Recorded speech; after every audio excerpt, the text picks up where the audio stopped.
Jadi kami punya koleksi 3,6 juta judul itu. 2,2-nya itu dalam koleksi cetak. Sedangkan 1,4 itu merupakan koleksi Digital. Bukan hanya penyedia bahan bacaan, penyedia koleksi berbagai macam dari mulai peta, mikrofis, mikrofilm, buku langka, tapi juga menjadi sumber ilmu pengetahuan baru. Jika kita bicara koleksi fisik, merupakan isinya yang otentik dan menjadi sumber primer bagi masyarakat.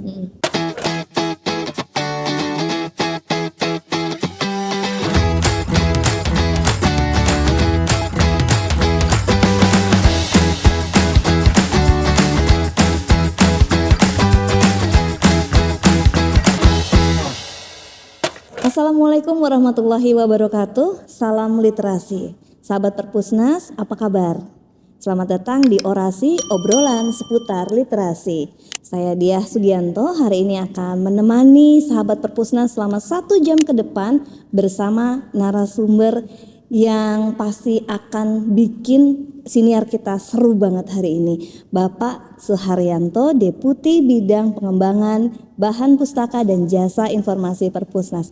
Halo Bapak, gimana kabarnya Pak? Halo Mbak Dia, Assalamualaikum. Waalaikumsalam warahmatullahi wabarakatuh. Alhamdulillah kabar baik, sehat dan pastinya penuh semangat. Masya Allah, jadi ikut semangat nih Pak. Iya. Pak, ini kan 46 tahun Perpusnas nih perayaannya. Pasti di Medan Merdeka Selatan sudah mulai ini nih berjalan ya program-program menyambut jelang 46 tahun. Iya. Perpustakaan Nasional. Ada apa nih Pak sekarang yang lagi berjalan? Ada satu hal Apa tuh Pak? di hari ulang tahun ke-46 Perpustakaan Nasional. Saya kasih pantun dulu. Wah, cakep nih. Bu Dia, Saya siap-siap gitu. cakep Pak. Pantunnya begini, mentari pagi bersinar cerah, Cakep, sapa alam penuh semangat. cakep. Semoga Mbak Diah selalu diberikan berkah, Amin. salam sehat dan penuh semangat. Mantap. Semangat. Pagi. Pagi-pagi. Nah ini Mbak Diah, Ya, bicara tentang ulang tahun ke-46 Perpustakaan Nasional, di Perpustakaan Nasional khususnya di Medan Merdeka Selatan, banyak kegiatan-kegiatan untuk menyongsong ulang tahun tersebut. Tapi saya pastikan bahwa kegiatan tersebut harus melibatkan pemustaka. Apa salah satunya yang akan diadakan di Perpustakaan Nasional, yaitu pameran. Wah ini. Pameran sepanjang 1 bulan di bulan Mei. Berarti udah mulai nih ya? Ya, pembukaannya hari ini. Hari nanti. ini, Ya, wah. ini terkait dengan sejarah panjang Perpustakaan Nasional dari mulai berdiri tahun 1980 dan di sana juga ada perjalanan aksara, perjalanan literasi. Dan juga ada spesial khusus di lantai 9 nanti terkait dengan pameran-pameran kebudayaan dan naskah Nusantara di Wah, ini keluar Perpustakaan semua Nasional. nih koleksi naskah Nusantaranya. Jadi kita ramekan. Sebenarnya sebelum perayaan ini di Puja Sintara sendiri di layanan itu sudah berbagai macam kegiatan dilakukan di hari Sabtu dan Minggu. Kita punya kegiatan yang istimewa. Itu sudah berjalan hampir 2 tahun ini. Kegiatannya apa? Yaitu penulisan kelas aksara. Oh, menarik. Jadi mengajarkan untuk generasi muda melihat lagi peradaban bangsa Indonesia dari budayanya, sejarah, ilmu pengetahuan melalui apa? Melalui belajar aksaranya. Itu yang menarik. Jadi itu umum kunjungi. ya Pak ya? Umum. Dan itu gratis. datang langsung kelasnya. Bayar apa enggak nih? Gratis dong. Gratis, ya Allah. Wow. Dan yang luar biasa juga narasumbernya pustakawan-pustakawan, filolog-filolog dari Perpustakaan Nasional, para pakarnya. Tidak ada lain pakarnya selain dari pakar Perpustakaan Nasional gitu. Rumahnya kan di situ. Iya, rumahnya peradaban gitu. Oh, berarti dari tanggal 4 ya Pak? Iya, di bulan Mei ini kita lakukan sampai dengan pameran. 29. Terakhir di bulan Mei nanti. 29 Mei. 29 Mei. Jadi sudah berjalan. Kalau mau melihat ruang-ruang literasi, ruang aksara sudah bisa lihat di Perpustakaan Nasional. Jadi ada di lantai 9 ada yang utama di gedung BCB. BCB yang di depan ya. Di depan lagi nanti di lobi. Di lobi. Nanti satunya lagi di lantai 9. Oke, berarti ada 2 titik ya untuk pameran ini. Ada ya? 4. Oh, 4. 4 bukan.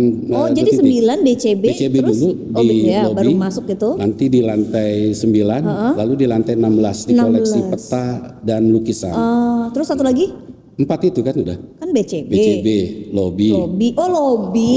Ya, lantai 9, terus lantai 16. Oh, jadi terakhir di lantai 16. Iya. gitu. Mungkin boleh juga diakhiri ke lantai 24 foto-foto dulu. Pasti itu. Nah, kalau itu tidak perlu diberitahu lagi, pasti besar langsung ke 24 udah itu. paham lah ya pemustaka yang akan hadir ini nantinya. Jadi kita akan bahas bagaimana Perpusnas mengembangkan koleksi, kemudian memperluas layanan hingga beradaptasi dengan teknologi digital nih yang saat ini lagi emang mau nggak mau kita kan harus beradaptasi, harus belajar ya sampai bisa kalau bisa menguasai gitu ya Pak ya.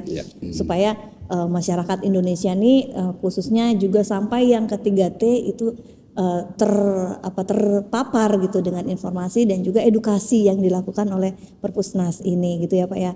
Nah, kira-kira nih Pak, kalau di usia ke-46 Perpusnas ini nih sebagai institusi pengelola pengetahuan ini kan harus terus nunjukin komitmen sebagai institusi pengelola pengetahuan. Ini berat banget loh Pak, ya kan? Tapi ini harus adaptif, harus inklusif, harus relevan. Kalau nggak nyambung kan nanti jaka sembung kan? Di tengah harus informasi, transformasi digital yang luar biasa ini. Nah ini seperti yang kita tahu nih Pak, perpustakaan itu kan bukan sekedar tempat menyimpan buku, tapi juga menjaga memori kolektif bangsa. Berat-berat banget nih Pak sebenarnya ya. Diksi-diksinya nih udah dia tuh harus pengelola pengetahuan, dia juga harus menjaga memori kolektif bangsa. Kira-kira Pak gimana cara memastikan koleksi pustaka ini supaya relevan gitu dengan era yang sekarang ini? Era digital. Era digital, informasi ini berlimpah. Mbak Dia bilang berat. Nah, saking beratnya setiap pagi harus jalan pagi biar agak ringan. Biar agak ringan. Ya, bicara tentang rumah peradaban, bicara tentang pengetahuan yang ada di Perpustakaan Nasional, kita bisa melihat prasasti ini. Waduh. Prasasti ini menggambarkan bagaimana perjalanan narasi kehidupan di Perpustakaan Nasional. Ada orang menari, memahat. Saya dong. Ya, ada menari juga, memahat, dan juga ada pertanian, perkebunan, dan yang lebih luar biasa ada teknologi, ada parabola dan ada pesawat. Makna filosofi dari prasasti ini adalah bahwa kehidupan di Perpustakaan Nasional itu pertama matahari, artinya menyinari, penuh semangat. Yang kedua ada air di sini digambarkan, ada air yang mengalir, sumbernya. Artinya apa? Ilmu pengetahuan tidak boleh berhenti. Harus terus berjalan, harus terus dilestarikan, harus bermanfaat bagi masyarakat secara luas. Ini yang paling penting. Dan juga kita lihat ada laut di sini, makna laut yang sangat luas. Artinya bahwa ilmu pengetahuan itu sangat luas. Dan harus dimanfaatkan sebaik-baiknya. Nah, bicara tentang pengelolaan perpustakaan di Perpustakaan Nasional, di Kedeputian 1 itu ada 4 unit. Yang pertama terkait dengan unit deposit dan pengembangan koleksi, lalu unit pusat bibliografi dan pengolahan bahan perpustakaan, unit Puja Sintara, pusat jasa informasi perpustakaan dan pengelolaan naskah Nusantara, dan yang keempat adalah pelestarian. Ini merupakan siklusnya ilmu pengetahuan. Kalau di dalam teori ilmu perpustakaan itu di Organization of Information itu karyanya Taylor, itu ada 4 unsur itu. Nah inilah yang dari hulu ke hilir. Mana hulunya? Hulunya dimulai dari Direktorat Deposit. Di sana dimulai dengan pengembangan koleksi. Selain pengembangan koleksi juga pencatatan, inventarisasi. Nah disinilah perannya yang sangat kuat dari Perpustakaan Nasional, pondasi awal bahwa Perpustakaan Nasional mengadakan koleksinya. Dari mana sumber-sumber koleksi itu? Kami ada sumber yang utama, yaitu Undang-Undang Nomor 13 Tahun 2018 tentang deposit ya. Salah satunya di mana setiap penerbit menyerahkan 2 eksemplarnya ke Perpustakaan Nasional. Lalu ada sumber hibah juga dari masyarakat yang akan menghibahkan bahan perpustakaan. Dan yang kami lakukan juga ada sumber yang di era sekarang harus mencari jalan keluar. Bagaimana pengadaan koleksi bisa dilakukan, yaitu dengan sumber ilmu pengetahuan baru. Kita menciptakan ilmu pengetahuan baru. Artinya di Perpustakaan Nasional, di Kedeputian 1 menerbitkan buku-buku yang ada sumbernya dari Perpustakaan Nasional sendiri. dikemas ulang kembali atau dialihwahanakan. Misalkan dari manuskrip menjadi bahan bacaan anak-anak, menjadi animasi. Iya, dan kita juga jangan lupa punya Perpusnas Fresh nih. Yang bisa menghasilkan ilmu pengetahuan baru. Mantap. Nah, ini merupakan rangkaian dari siklus. Nah, dari Direktorat Deposit ada satu unit yang disebut Pusat Bibliografi dan Pengolahan Bahan Perpustakaan. Ini penguatannya metadata. Tidak mungkin koleksi yang 3,6 juta judul atau 9 juta eksemplar itu dapat diakses oleh masyarakat, dapat dimanfaatkan oleh masyarakat, tetapi tidak bisa ditelusur. Fungsinya di sinilah. Jadi metadatanya harus diperkuat, metadata perpustakaan. Yang ketiga, pastinya layanan yang memberikan informasi terkait dengan bahan perpustakaan dan juga berbagai macam kegiatan yang ada di layanan. Yang memastikan semua informasi itu sampai ke publik. Betul. Dan yang terakhir dilakukan pelestarian melalui konservasi dan digitalisasi. Nah, itulah menjadi satu kesatuan siklus pengelolaan ilmu pengetahuan di Perpustakaan Nasional. Begitu, Mbak Dia. Nah, ini juga kalau tadi Bapak menyebut tertelusur, berarti kan memang koleksi Perpustakaan Nasional ini memang layak atau memang sudah sahih untuk dijadikan sebagai rujukan ilmiah, gitu kan ya Pak ya, karena tertelusur itu tadi gitu. Oke Pak, ini menarik sekali Pak, terutama siklus itu tadi. Tapi kita bicara tentang strategi nih Pak. Apa aja nih langkah atau strategi Perpusnas dalam pengembangan koleksi baik dalam bentuk fisik maupun digital? Jadi gimana sih caranya supaya koleksinya itu makin berkembang gitu? Mengingat indeks ekonomi ya Pak. Perpusnas tuh kan nggak dapat anggaran, ya kan? Anggaran belanja bahan pustaka ya. Ini khususnya nih. Gimana menurut Bapak? Nah, kita awali dari anggaran dulu ya. Di Kedeputian 1 2026 ini alhamdulillah kami punya anggaran 5M. 5M. Dan dari 5M itu tidak ada pembelian buku baru. Gimana dong Pak jadinya? Nah, iya. Ini tidak boleh berhenti. Artinya Perpustakaan Nasional memang masih mempunyai tanggung jawab. Tapi nggak beli buku second, buku bekas juga kan? Nggak boleh. Nggak boleh. Boleh dari hibah. Dari hibah kan, tapi nggak beli. Nah, ini yang kami lakukan strateginya. Pertama adalah amanah dari Undang-Undang Nomor 13 Tahun 2018. Jadi kami memperkuat nih, memperbuat kolaborasi dengan berbagai lembaga, instansi pemerintah untuk segera menyerahkan buku-buku yang sudah mendapatkan nomor ISBN-nya ke Perpustakaan Nasional sebanyak 2 eksemplar. Ini strategi kami. Jadi karena tidak ada pembelian kan, berarti apa yang harus kita perkuat dari koleksi deposit tersebut. Pak, bukannya kita waktu mendaftar ISBN itu setelah dapat serial number-nya kita ngasih 2 atau berapa lah itu ya? Lupa. Belum, ada jangka waktu tertentu kan untuk diberi kesempatan 3 bulan. Jadi nggak langsung ya? Nanti baru menyerahkan ke Perpustakaan udah lama nggak bikin buku soalnya. Lupa. Iya, harus bikin buku. Gitu. Oke. Itu strategi yang pertama ya. Recall, strategi yang pertama artinya bahwa Perpustakaan Nasional tetap harus melakukan pengembangan koleksi. Setuju. Nah, strategi lainnya bahwa kita punya unit preservasi dan ahli media bahan perpustakaan. Kita melakukan digitalisasi terkait dengan koleksi-koleksi terutama koleksi langka dan manuskrip. Ini bagian penting juga. Jadi di era sekarang juga bahwa Perpustakaan Nasional tetap seiring dengan adanya buku cetak dengan buku digital. Dan kami juga mendapatkan hadiah-hadiah buku digital untuk manuskrip itu kami dapatkan juga. Selain itu juga ada sumber repatriasi, jadi mengambil kembali naskah-naskah Nusantara, Nusantara yang ada di luar negeri. Kemarin terakhir Pak Kepala ke New Zealand mengambil 42 banyak naskah. Dan ini salah satu strategi kami ya. Dan pastinya strategi ini harus ada komunikasi, kolaborasi dengan berbagai unit. Ini saya ambil satu data Mbak Dia terkait dengan koleksi yang ada di Perpustakaan Nasional. Jadi kami punya koleksi 3,6 juta judul itu. 2,2-nya itu dalam koleksi cetak. Sedangkan 1,4 itu merupakan koleksi digital. Artinya apa? Perpustakaan Nasional di era digital ini juga terus memperhatikan tantangan dan peluangnya. Bukan hanya koleksi cetak saja, tetapi juga koleksi digital. Kenapa kami juga harus mempertahankan koleksi cetak? Karena jangan lupa koleksi cetak fisik itu adalah otentik. Iya.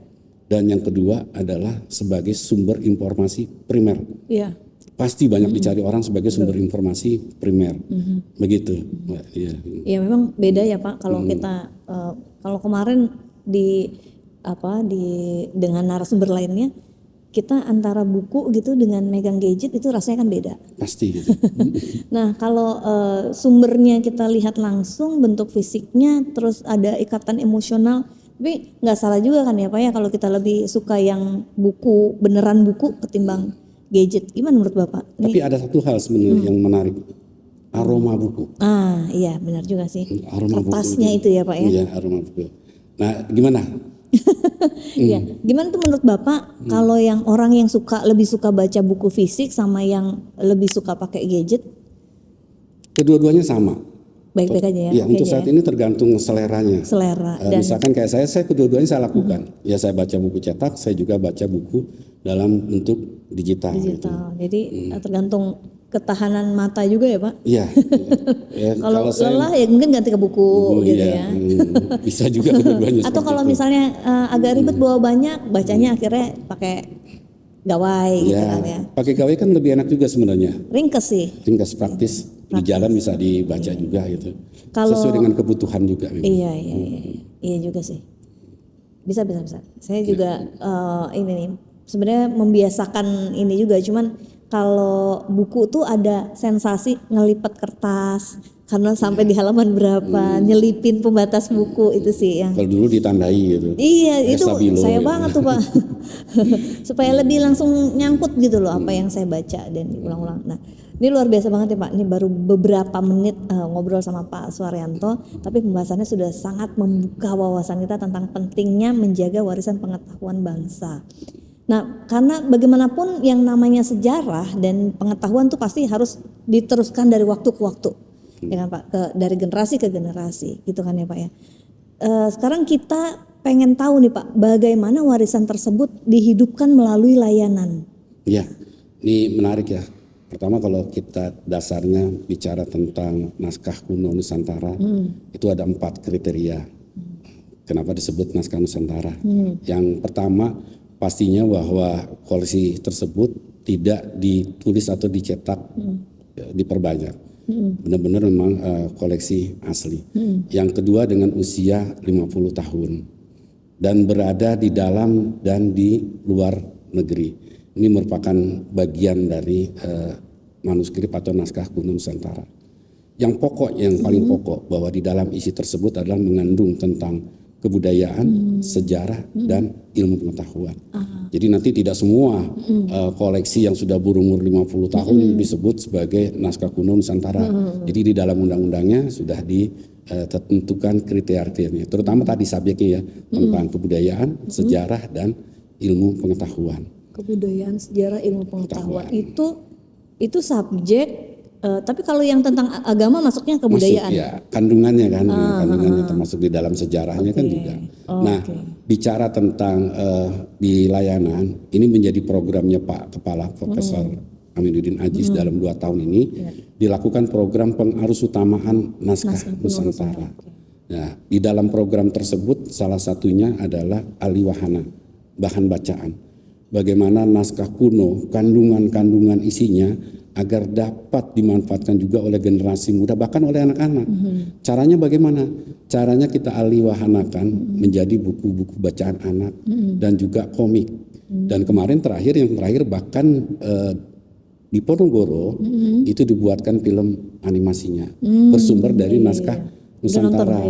Nah, selain itu apa kegiatannya? Kita melakukan kegiatan termasuk bedah bukunya, seminarnya, bahkan ada pertunjukan teater. Artinya ini bisa menarik minat masyarakat terkait dengan naskah kuno Nusantara. Ini yang kami lakukan sepanjang 2 tahun ini. Termasuk tadi yang saya bilang ada kelas aksara Nusantara itu untuk generasi muda. Generasinya juga nggak nembaknya cuman ke anak-anak aja, tapi juga yang remaja, dewasa, bahkan juga yang lansia ya Pak, karena ada layanan lansia Ada. nih, Layanan ya lansia kan? dan Lengkap sekali di disabilitas, Perpusnas ya. itu ya. Iya. Oke, jadi kira-kira Pak kalau dari tadi kan banyak banget tuh yang disebutin, masih ada yang belum dikerjain nggak sih? Masih ada. Jadi untuk perpustakaan Masih ada apa nasional masih banyak nih? masih ada. Oke. Kalau masih banyak nanti agak repot kita. Masih ada. Jadi kalau bilang masih ada artinya kita terus Ya, siap. berkesinambungan. Kalau banyak Apa nih, udah Pak, wah yang banyak nih gitu. Ide kreatif inovatif apa yang Ya, bicara tentang ide kreatif yang akan dilakukan ke depan. Buat saya itu ada satu moto, kreativitas tanpa batas, inovasi tiada henti. Oh, iya, iya. Artinya kreativitas dan inovasi itu tidak berhenti, harus berkelanjutan. Iya. Saya coba lihat inovasi ke belakang di tahun 2022 kemarin ya, di mana Perpustakaan Nasional melalui layanan ISBN itu mendapatkan penghargaan sebagai pelayanan publik top 99 di Indonesia. Untuk Itu kita layanan yang lolos. mana nih? Untuk layanannya itu kan layanan ISBN-nya. Oh, ISBN-nya. Ya, layanan ISBN karena kan Emang bagian favorit sih. ya favorit. Nah, inovasi yang kita kembangkan sekarang ini ada dua. Yang pertama disebut dengan Metaperpus. Metaperpus itu merupakan konten video yang berisikan tentang koleksi-koleksi spesial atau langka yang ada di Perpustakaan Nasional, dan itu dipromosikan melalui media sosial Perpustakaan Nasional. Dan ini sudah berjalan masuk ke kemarin 1 tahun, jadi secara konsisten berkesinambungan itu berjalan 12 dan sampai sekarang masih berjalan. Dan satu lagi yang kami canangkan di awal tahun kemarin adalah Puspa Pemustaka. Oh, iya. Puspa Pemustaka itu artinya pustakawan menyapa pemustaka. Kami hadir setiap minggu, memberikan bimbingan, memberikan informasi bagaimana kegiatan-kegiatan di balik layar Perpustakaan Nasional. Jadi kami juga ingin menyampaikan ke masyarakat, ini loh pekerjaan-pekerjaan kami di Perpustakaan Nasional. Ini sudah masuk ke seri 20, di luar target saya. Padahal setiap minggu 1 kali 4, kalau bulan Mei kan udah masuk 20 kan. Ini sudah 20 di bulan April. Konsisten. Dari target 44. Nah, kalau yang lainnya merupakan kegiatan-kegiatan kreativitas di Perpustakaan Nasional. Juga seperti misalkan saya contohkan di layanan anak itu ada Bu Diah, pengelola KOA juga yang melakukan kegiatan kolaborasi dengan Perpustakaan Nasional. Saya lagi cari orangnya, pengen kenalan gitu. Jangan Pak. Nanti ini nambah episodenya. Nah, itu kegiatan-kegiatan yang kreativitas dan inovasi. Artinya inovasi tidak boleh berhenti. Ya. Yang sudah ada terus dilanjutkan, dikembangkan lagi, termasuk ISBN terus dikembangkan inovasinya. Supaya layanannya lebih cepat lagi nih Lebih Pak ya, cepat, karena antriannya panjang juga nih. Iya, antriannya panjang. Iya. Pak, saya tertarik dengan kurasi nih Pak, ya kan. Iya. Naskah kuno Nusantara yang tadi itu sebenarnya bisa aja kita peroleh dari mana aja, karena ini kaitannya dengan ikon nih. Iya. Ingatan kolektifnya nih. Publik masyarakat umum itu berhak mengusulkan gitu ya Pak. Nah, proses kurasinya kalau tadi kan usianya 50 tahun, kemudian ada muatan apa namanya ilmu pengetahuan, sejarah, budaya gitu kan. Terus saya ngebayangin nih kuratornya itu kerjanya kayak gimana ya Pak? Jadi naskah masuk, dibaca, terus kapan dia nyoret, kapan dia checklist. Yang tadi saya bilang itu ada siklusnya, siklus pengetahuan di Perpustakaan Nasional. Dari pertama kan sumbernya dari Direktorat Deposit dan Pengembangan Koleksi. Ketika akan melakukan pengembangan koleksi atau akuisisi dari naskah, itu sudah ada tim kerjanya yang memastikan bahwa yang akan diakuisisi itu benar-benar adalah naskah. Memenuhi syarat. Dan itu ada filolognya. Oke, Ada jadi filolognya. memang ini peran filolog nih Iya, yang peran paling filolog dengan tim pengadaan. Itu kami sebelum melakukan pembelian ada rapat-rapat tertentu pembahasan mana yang memang benar-benar itu menjadi bagian manuskrip atau naskah kuno Nusantara. Jangan sampai ketika kita akuisisi, kita beli ternyata buku langka, bukan manuskrip. Jadi ada timnya, tim yang untuk melakukan akuisisinya. Itu yang langkah pertama. Langkah kedua adalah dipastikan bahwa manuskrip itu metadatanya sangat lengkap, harus akurat. Jadi metadata sumber-sumbernya di dalam kandungan isinya apa saja. Nah, itu yang menjadi bagian penting metadata karena akan dimanfaatkan oleh masyarakat. Ada di dalam katalog Perpustakaan Nasional atau kita punya portal webnya yang disebut dengan Kastara. Nah, itu menjadi bagian dari langkah kurasinya ya. Nah setelah dilakukan metadata, koleksi tersebut kan tersimpan di layanan. Tugas pustakawan dan tugas filolog di sanalah yang terus harus mendiseminasikan informasi, termasuk tadi melakukan ahli wahana untuk naskah. Jadi jangan sampai naskah yang sudah dibeli Perpustakaan Nasional tersimpan rapih tapi tidak bisa dimanfaatkan oleh masyarakat. Dan memang secara fisik tidak semua masyarakat boleh menyentuh untuk melihat, tapi bisa melihat dalam bentuk digitalnya yang ada di dalam Kastara. Nah itu bagian penting tadi, adanya konservasi dan juga adanya digitalisasi. Tapi yang harus menjadi titik atau garis bawah bukan hanya digitalisasi sebenarnya. Yang kita dari awal itu preventifnya, menjaga, merawat naskah fisiknya. Begitu. Jadi kalau di dalam digitalisasi kan yang penting bukan hanya sekedar membuat digitalisasi, tapi bagaimana kandungan informasi yang ada di dalam naskah tersebut bisa menjadi pelajaran kita. Ini kan sebagai peradaban bangsa, yang tadi isinya saya katakan ada budaya, ada sejarah, agama, pengobatan, itu segala macam ada di sana. Bagian dari kehidupan kita, gitu. Seperti yang ada di prasasti ini. Gitu. Luar biasa, lengkap banget. Jadi memang preservasi itu bukan sekadar atau menjaga atau pelestarian tadi itu ya, bukan sekadar kita dari fisik berubah jadi digital. Bukan sekadar scan aja udah beres gitu ya. Tapi ada ilmu-ilmu perpustakaan tuh di situ tuh. Ya kan, ada ilmu-ilmu kehidupan. Ilmu-ilmu kehidupan udah pasti. Artinya saya tuh ngebayang maksud gini, mungkin kalau sahabat Perpusnas itu belum kebayang kita tuh kuliah gitu ya, kuliah di jurusan ilmu perpustakaan. Emang belajarnya apa sih? Kayaknya taunya kalau di perpustakaan tuh kalian juga orang yang nyusun-nyusun buku doang. Padahal sebenarnya ada indexing ya kan Pak.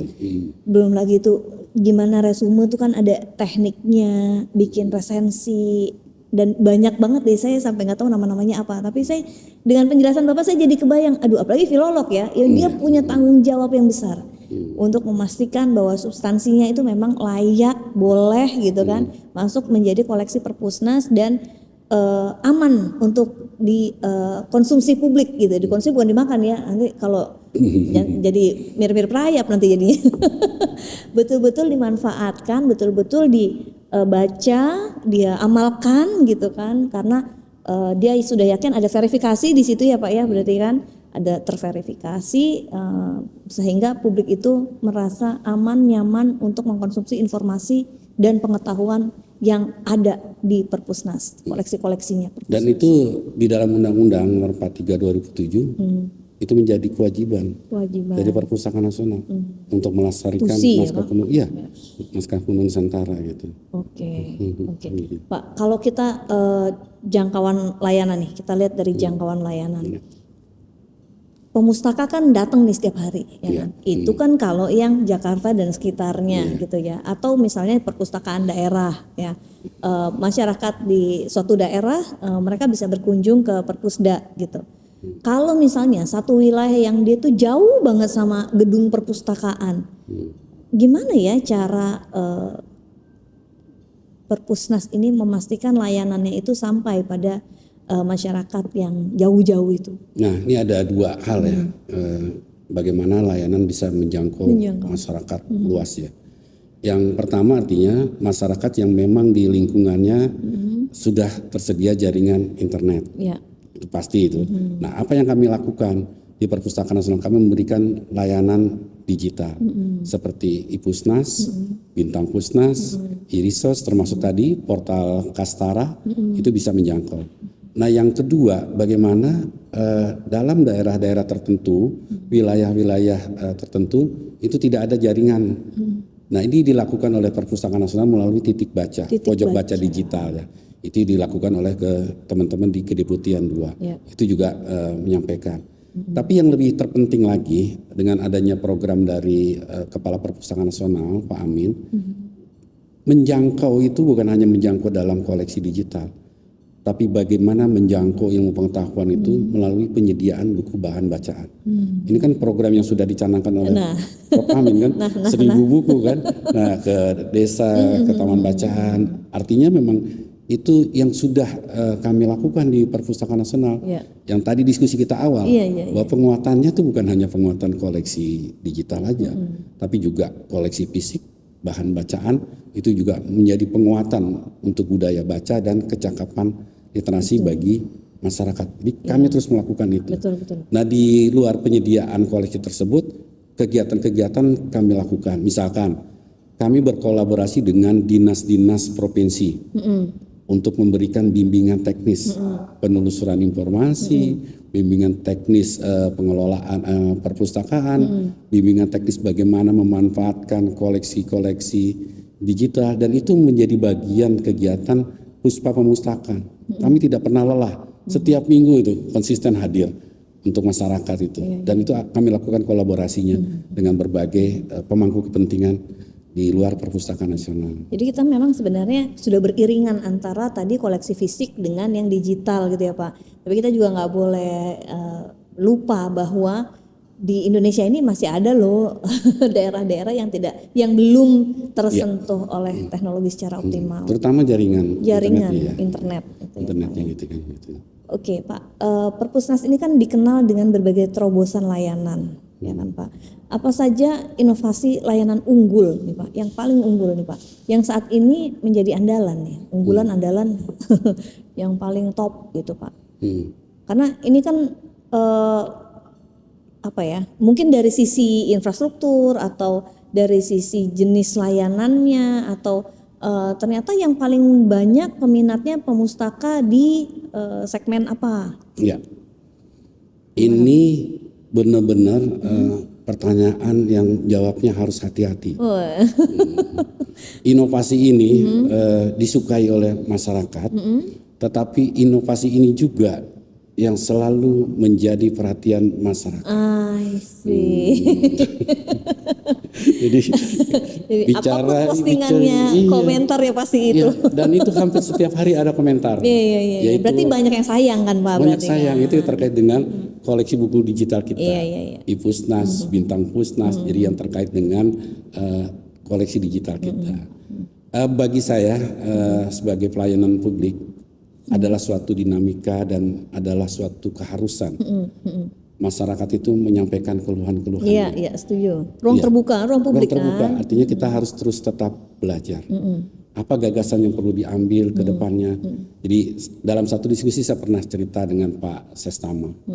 Kita punya koleksi Ipusnas, tetapi ke depan kita juga harus punya koleksi unggulan dari koleksi-koleksi Perpustakaan Nasional, terutama penguatan di kastara tersebut. Nah, ini artinya terus-menerus kita harus mengikuti perkembangan teknologi zaman. Jadi itu inovasi yang unggulan kami di Perpustakaan Nasional, dan benar-benar banyak perhatian dari masyarakat yang luar biasa gitu. Luar biasa. Itu tiap hari. Jadi postingan di media sosial kita sebagus apapun pasti ada satu. Bagaimana kabarnya? Gitu. Karena kita juga, tapi di situ kelihatan bahwa kita berupaya kan dengan memperbaiki di sistem Android, ya kan? Ya walaupun di OS-nya belum bisa gitu kan, tapi kita bisa andalkan di satu sistem itu ya. Sementara itu dulu. Di dapurnya gini sebenarnya. Jadi di awal 2026 kan kita asik ada. buka dapur nih.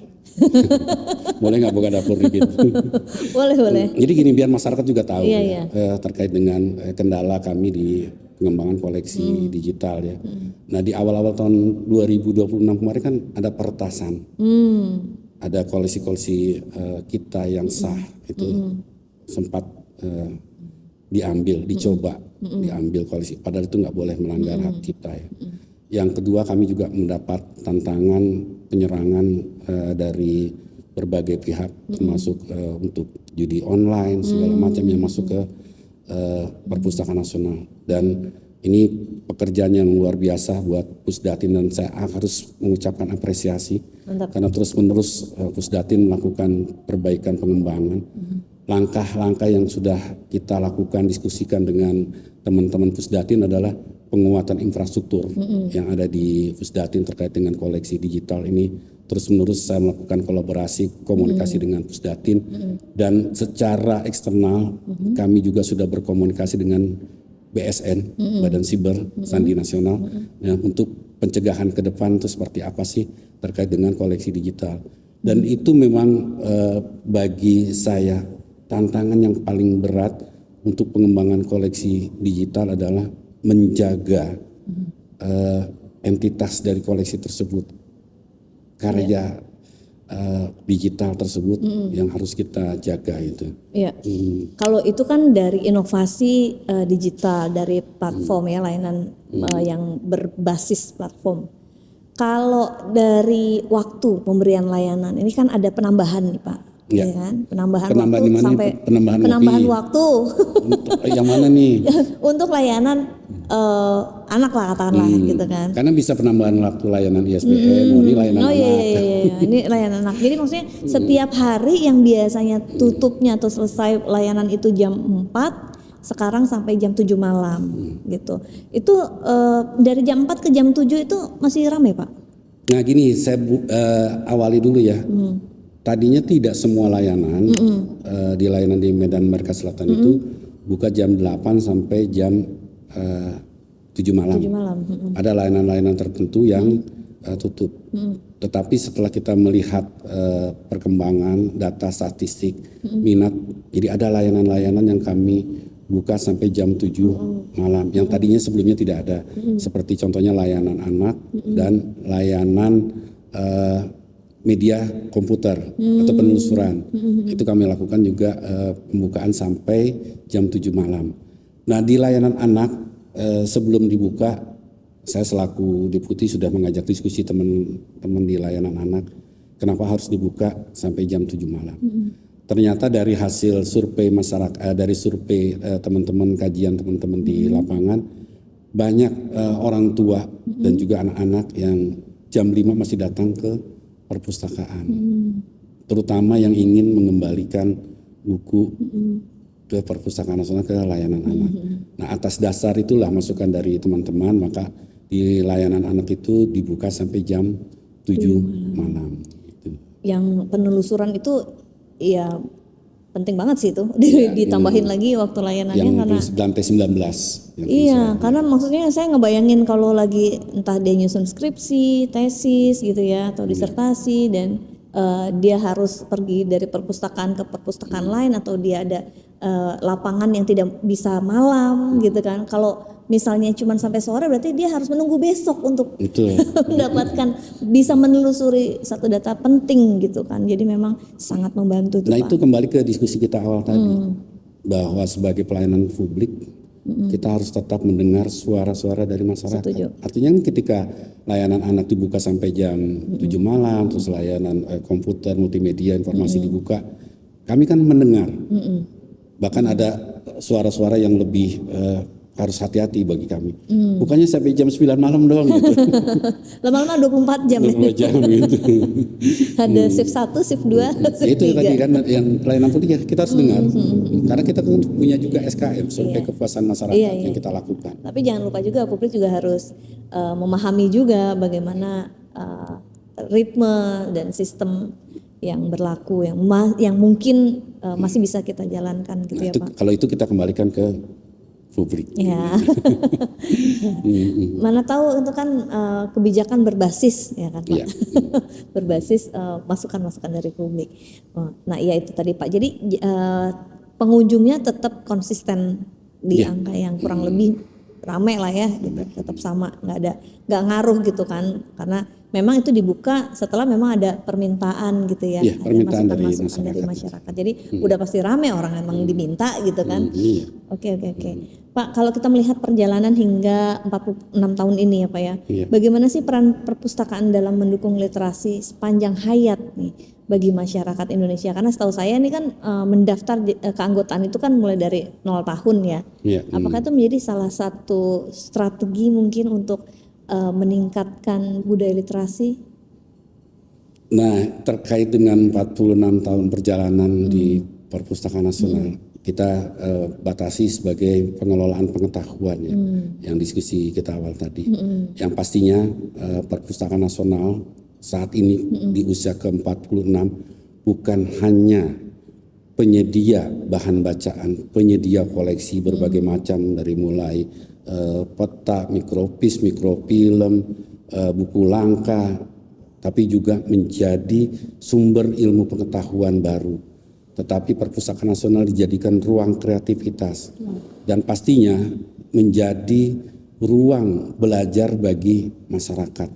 Dan akhir-akhir ini yang luar biasa bahwa Perpustakaan Nasional dijadikan sebagai rumahnya masyarakat untuk berkegiatan.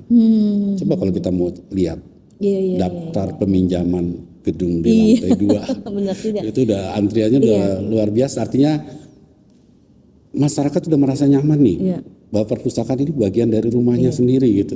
Bukan hanya tempat untuk membaca, menulis, tetapi berkegiatan gitu. Dan sebaliknya kalau kita bayangkan kita tidak mengembangkannya menjadi tempat kegiatan ya, sepi banget pasti ya. Yang menarik gini Mbak Dia, di saat kita efisiensi anggaran tidak ada anggaran untuk berkegiatan, tetapi banyak institusi, banyak pemangku kepentingan lain, organisasi, komunitas tentunya. Komunitas pasti itu yang berbondong-bondong mengajukan kegiatan di Perpustakaan Nasional, berkolaborasi dengan Perpustakaan Nasional. Ini kan artinya dengan keterbatasan anggaran kita tetap memberikan layanan yang total kepada masyarakat gitu. Kualitas layanan tidak berubah. Tidak berubah itu. Jadi makin banyak yang senang datang ke Perpusnas karena bukan cuman koleksi aja yang bisa dinikmati, tapi juga beragam kegiatan yang ada di Perpusnas. Ya. Nah ini menarik sekali Pak, melihat bagaimana perpustakaan nasional khususnya ini dan perpustakaan lainnya yang di daerah dan umum dan khusus gitu ya, terus bertransformasi dari ruang sunyi menjadi ruang publik yang hidup dan inklusif.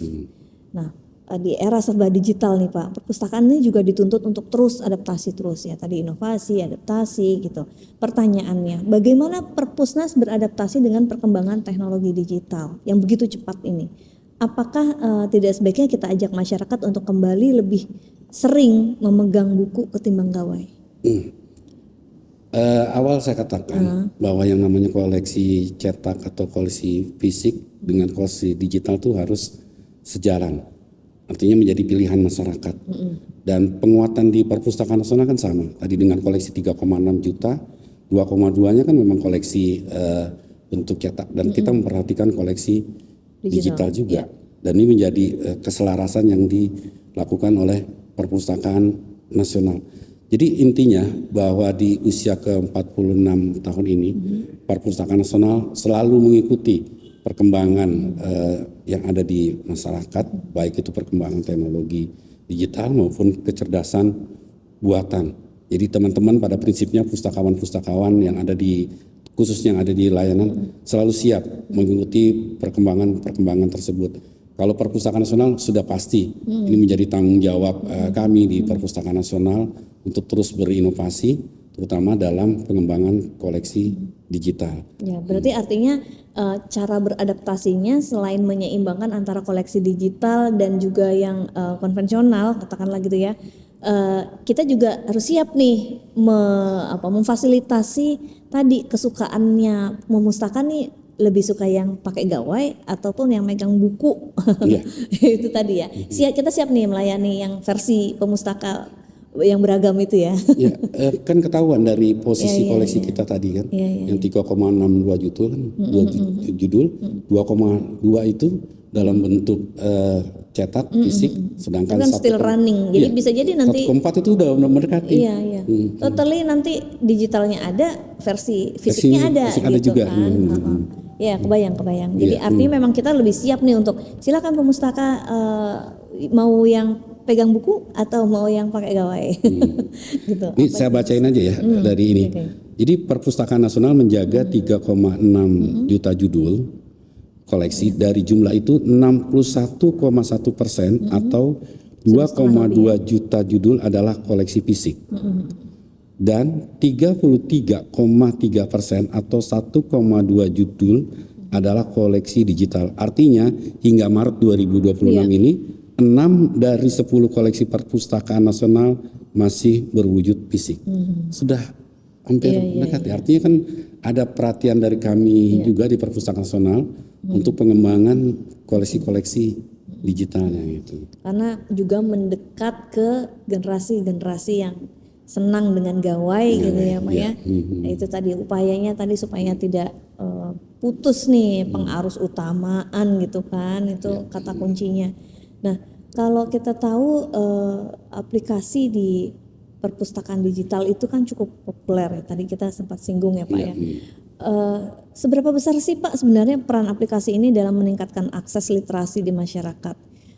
Apakah jangan-jangan cuman generasi tertentu aja yang menggunakan atau sebenarnya itu pada mungkin ada datanya gitu Pak, yang pengguna dari platform-platform digital ya yang dimiliki oleh Perpusnas cukup varian gitu, tidak hanya generasi Z saja misalnya gitu. Iya. Jadi itu kalau kita lihat, saya ambil datanya dulu ya, itu layanan. Mungkin juga bisa diceritakan apa tantangan terbesarnya Pak dalam pengelolaan layanan digital tersebut. Tantangan tadi, bagaimana kita bisa menjaga layanan digital itu tetap bisa dinikmati oleh masyarakat. Artinya tidak ada kendala teknis yang tadi kita bicarakan ya. Justru kalau di dalam kunjungan kami di Perpustakaan Nasional itu lebih banyak masyarakat yang berkunjung menikmati koleksi-koleksi digital di masyarakat ya. Jadi datang tapi menikmatinya koleksi digital ya? Iya, termasuk juga yang tidak hadir di secara fisik tapi juga menikmati koleksi, menggunakan koleksi, memanfaatkan koleksi digital gitu. Ya, gimana Pak? Datanya ada Pak? Ada, sebentar ya. Kita lihat data. Ini menarik soalnya nih, karena mungkin kalau sahabat Perpusnas berpikir bahwa perpustakaan kalau mau baca buku artinya secara fisik ya itu ke perpustakaan nasional aja gitu. Padahal sebenarnya kita juga menyediakan bentuk digitalnya gitu. Jadi jangan khawatir harus megangin buku, gitu. Tapi kita bisa memanfaatkan jaringan internet yang ada di Perpusnas tentunya untuk bisa membuka koleksi digitalnya. Ya, datanya gini secara kira-kira di kami ya, yang data layanan penggunaan koleksi online itu hampir 9 jutaan itu, dibanding yang kalau koleksi kunjungan fisik itu kan 3 jutaan. Ini kan menunjukkan betapa untuk penelusuran koleksi online-nya sangat besar di masyarakat gitu. Wah ya ternyata ya memang ini sih ya kalau orang tuh mau ke Perpusnas mungkin berpikirnya bukan cuma baca buku tapi yang ada lagi yang lebih penting lagi menelusuri itu tadi studi literaturnya itu loh yang bikin wah itu pokoknya kalau udah kesana udah yakin deh gitu. Ketimbang kita nyari sendiri gitu ya di masuk ke sebuah aplikasi atau website yang juga tidak kaleng-kaleng juga sebenarnya gitu. Tapi beda memang rasanya ketika kita mengerjakan itu, menelusuri itu datang ke ruangan yang ada di dalam Perpusnas gitu ya. Beda, vibes-nya beda. Yang belum pernah harus segera bikin jadwal ya terdekat kapan bisa berkunjung. Oke Pak, jadi tantangan terbesarnya tadi ya untuk memastikan tidak ada gangguan teknis, kemudian juga kalau bisa kita terus menambah koleksi buku-buku gitu itu tadi ya. Yang kedua juga kalau ada penambahan koleksi buku barunya gitu. Ya kan siapa tahu ya Pak, usaha. Nah di tengah digitalisasi ini nih Pak, nih eranya, bagaimana Perpusnas menjaga keseimbangan antara layanan digital dan layanan konvensional? Sebenarnya ini kaitannya dengan yang pertanyaan saya tadi, apakah kita itu mau mengarahkan gitu ya para pemustaka itu atau masyarakat Indonesia pada umumnya untuk kita baca buku lagi yuk, baca buku lagi itu means fisik gitu, ketimbang jangan bergantung sama yang digital gitu maksudnya Pak. Gimana Pak? Gimana caranya jaga keseimbangan keduanya itu? Jadi ketika kita jangan sampai juga ninggalin yang enak kan nih digital nih gitu. Enggak, justru kita penguatannya di koleksi yang Fisik? tercetak fisik Ah, gitu kan. iya, iya. Artinya memang ada segmen tertentu, ada masyarakat tertentu yang menggunakan koleksi digital dan itu sangat pasti ya Iya. dengan komentar Dan pasti lebih banyak lagi karena lebih banyak aksesnya kan, juga lebih lebih banyak. cepat, lebih Tetapi mudah. jangan lupa juga bahwa tadi yang saya sebutkan, ketika kita bicara koleksi fisik merupakan isinya yang otentik dan menjadi sumber primer bagi masyarakat. Itu sangat kuat ketika akan melakukan penelitian, ingin membuat tulisan atau apa sebagai bahan rujukan, pastinya akan mencari sumber-sumber primer yang ada di Primernya Perpustakaan itu Nasional. tadi ya. Dan kami di Perpustakaan Nasional menyimbangkan kedua-duanya. Artinya yang tadi saya katakan kan, untuk penyediaan bahan bacaan bermutu kami juga menyediakan, pengembangan koleksi digitalnya juga kami lakukan. Gitu. Dan semoga kita bisa dapat kembali lagi seperti normal ya Pak, bisa beli buku lagi. Amin, ya. insya Allah. Ya. Paling nggak masih ada koleksi dari deposit. Oh iya benar, itu PR juga Iya, tuh. Oke Pak, ini pertanyaan terakhir sebelum kita bermain Pak. Apa harapan dan visi Perpusnas ke depan untuk membangun ekosistem literasi nasional yang berkelanjutan? Ya, ada 3 hal yang harus dilakukan ya. Ini termasuk juga bagi pustakawannya di dalamnya. Ada 3 hal. Yang pertama adalah kecakapan dalam data. Kedua adalah kecakapan dalam kata. Ketiga adalah kecakapan dalam etika. Ini sangat penting. Kata, data, etika. Data, Kata, etika. data, kata, Terbalik. etika. Jadi ada data, Data dulu, kata, etika. etika. Data itu kan termasuk sumber-sumber ilmu pengetahuan, bukan hanya sekedar angka-angka saja, tapi bagaimana memaknai angka-angka tersebut sebagai sumber pengambilan kebijakan. Kata sangat luas, bisa kolaborasi, komunikasi, diseminasi, dan jangan lupa tugas kita juga harus menjadi etika pengetahuan, menjaga marwahnya ilmu pengetahuan tersebut. Itu harapan bukan perpustakaan tapi harapan saya. Harapan saya karena membangun ekosistem itu kan gede banget ya, dan itu kolaborasi dari banyak pihak, dukungan-dukungan. Ada satu hal juga yang ingin saya sampaikan agak terlewat gitu, termasuk bahwa Perpustakaan Nasional di usia ke-46 tahun ini bukan hanya untuk lingkup nasional ya, tetapi juga untuk lingkup internasional. Wah, gimana tuh Pak? Nah, lingkup internasional pertama terkait dengan Bibliografi Nasional Indonesia. Jadi sejak tahun 2022 Bibliografi Nasional Indonesia sudah tergabung ke dalam Bibliografi Dunia di dalam IFLA. Keren. Itu sejarah panjang ya. Jadi 2022 sudah. Dan panjang. kami mempunyai amanah untuk mengelola standar buku ISBN serial yang baru kemarin dari BRIN ke Perpustakaan Nasional dan ISSN. juga musik. Jadi ISBN, ISMN dan ISSN, 3 nomor standar itu. Ini juga menjadi bagian dari penguatan literasi 46 Perpustakaan Nasional. Itu ada tuh di pameran BCB. Ada, itu dipamerkan ada ya? di pameran BCB. Sejarah panjang Perpustakaan yang Nasional. data terkini ya. Oke, kalau gitu semua pertanyaan tadi sudah saya sampaikan dan sudah dijawab semua sama Pak Suharyanto, dan kita akan bermain. Apa ya? Waktunya bermain ya. Oke, permainannya apa ya? Permainannya tebak-tebakan. Tebak-tebakan Pak, saya teka-teki silang gitu. Enggak sih. Itu tebak-tebak silang dong Pak TTS. Pertanyaan pertama Pak, cuma ada 3 kok Pak. Oke, apakah tanpa saya buku bisa rusak, naskah bisa hilang, dan pengetahuan bisa lenyap, tapi saya jarang disadari keberadaannya? Pustakawan. Bisa. Ada lagi? Pemustaka. Boleh juga. Ada lagi Pak, yang supaya bahan pustaka itu nggak rusak. Apa yang harus dilakukan ya? Konservasi. Nah itu dia Pak. Itu dia preservasi. Jadi ada pelestarian bahan pustaka gitu ya Pak ya, preservasi ini ya. Yang tadi kalau kita cerita tadi siklus hulu ke hilir itu tadi ya Pak ya. Oke, lanjut Pak. Siapakah saya? Usia saya tua. Jelas bukan saya Pak ini. Saya ditulis tangan, kadang pakai aksara yang tidak semua orang bisa baca. Tapi kalau saya hilang, bangsa bisa lupa jati dirinya. Manuskrip. Weh, betul. Nah satu lagi Pak, di manakah saya? Lokasinya tidak terlalu tinggi dan tidak terlalu rendah dari ketinggian gedung di Medan Merdeka Selatan. Saya sangat diminati oleh penikmat film dan lagu. Di sana pemustaka bisa bernostalgia dengan koleksi yang tersedia. Layanan multimedia lantai 8. Lantai 8, mantap. Pak Suharyanto ini saya rajin ini ya patroli berkeliling dari atas bawah memastikan apakah layanan semua berjalan dengan baik. Luar biasa. Bapak ini turun langsung ke lapangan.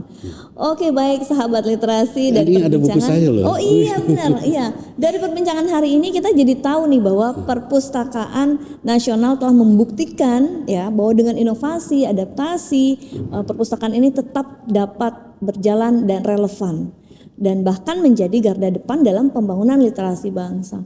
Dan salah satu buktinya adalah Pak Suharyanto dan juga para jajaran pimpinan ya Pak ya, itu semua produktif untuk menulis buku. Jadi benar-benar panutan ya.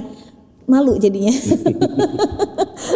Buku Bapak yang terbaru judulnya Jejak dan Langkah Sang Pustakawan. Bapak juga punya loh buku bibliografi. Jadi ini biografi maksud saya. 30 tahun. 30 tahun mengabdi ya Pak ya. Jadi itu juga yang bikin saya tuh gelisah sebenarnya karena kok saya nggak bikin ya. Saya harus bikin juga sepertinya. Dan saya sudah punya 10 buku. 10 buku, Masya Allah, keren banget. Aduh. Jauh banget nih jaraknya. Ngejarnya kejauhan kayaknya. Oke, terima kasih banyak Pak Suharyanto. Sukses selalu. Beliau ini memang banyak sekali inspirasi yang bisa saya ambil dari kisah-kisahnya, juga dari buku-bukunya itu ya. Bisa diakses di mana Pak?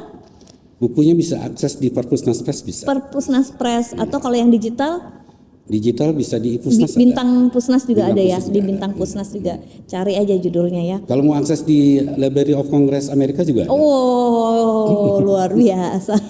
Terima kasih Bapak untuk insight-nya semuanya dan terima kasih juga untuk semua sahabat Perpusnas yang sudah menyimak orasi, obrolan seputar literasi dari awal sampai akhir, dan jangan lupa tekan tombol subscribe, like and comment, dan nyalakan tanda lonceng untuk tidak ketinggalan episode-episode orasi yang berikutnya. Saya Diah Sugianto, pamit undur diri. Juga Pak Suharyanto, kita mau pamit dulu undur diri. Jangan malas membaca dan tetap menjadi literat. Salam literasi. Salam literasi.